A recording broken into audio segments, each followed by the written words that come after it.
ప్రతిపక్షంగా ఉన్నప్పుడేమో ఆయన రాజధాని ఇక్కడే, నేను ఇల్లు ఇక్కడే కట్టాను అన్నారు. ఏంటి తర్వాత ఏమో మళ్ళీ వచ్చేసి ఆయన ముఖ్యమంత్రి అయిన తర్వాత 3 పెట్టాలి, 1 సాలదు అన్నారు. ఈ రకరకాలుగా ఇప్పుడేమో ఏదో పేరు కూడా డిసైడ్ చేశారనుకుంటా. నిన్న మొన్న ఏదో గన్ అంటారు, గన్ కల్చర్ లాగా ఏదో గన్ అంటున్నారు చివర్లో.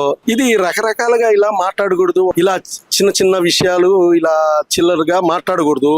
తర్వాత ఇంకోటి ఏంటంటే ఏదో తొండ ఊసరవల్లి లాగా ఏదో రంగులు 5 నిమిషాలు ఒకసారి ఇలా మారుతా ఉన్నాడు. ఒక టైంలో ముఖ్యమంత్రి, ఇవ్వాలంటే మాజీ ముఖ్యమంత్రి, కానీ ఈ రకంగా మాట్లాడకూడదని నా ఉద్దేశం అండి. చంద్రబాబు నాయుడు అనే ముఖ్యమంత్రి కూడా ఇటు అటు ఆలోచించడం కానీ మిత్రపక్షాలు అవి కలుపుకుని వెళ్ళే మనిషే, ఆయన విజన్ ఉన్న మనిషే. కానీ ఈయన కరెక్ట్ గా చెప్తే బాగుంటది. ఇప్పుడు ఒక టైంలో అసలు అది శ్మశానం అన్నారు, ఇవాళేమో గన్ అనే పేరు ఏదో పెట్టమంటున్నారు. ఒక టైంలో ఏమో 3 కావాలి 1 కాదు అన్నారు.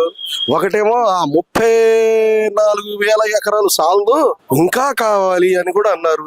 ఈ రకంగా రకరకాలుగా మాట్లాడితే కరెక్ట్ కాదనిపిస్తుంది. ఏం లేదండి, ఆయనకి అవగాహన సరిగ్గా లేదు. మరి ఆయనకి సైడ్ చెప్పేవాళ్ళు కూడా ఉంటారు కదా, వాళ్ళు కరెక్ట్ డిసిషన్ ఇవ్వట్లేదు.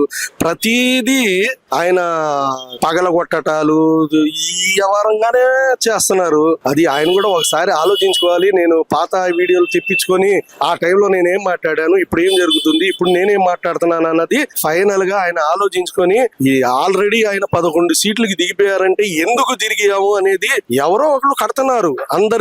అందరి రాజధాని అనేది మనసు మార్చుకొని దాన్ని సపోర్ట్ చేసుకుంటాం చాలా మంచిదని నా కోరిక.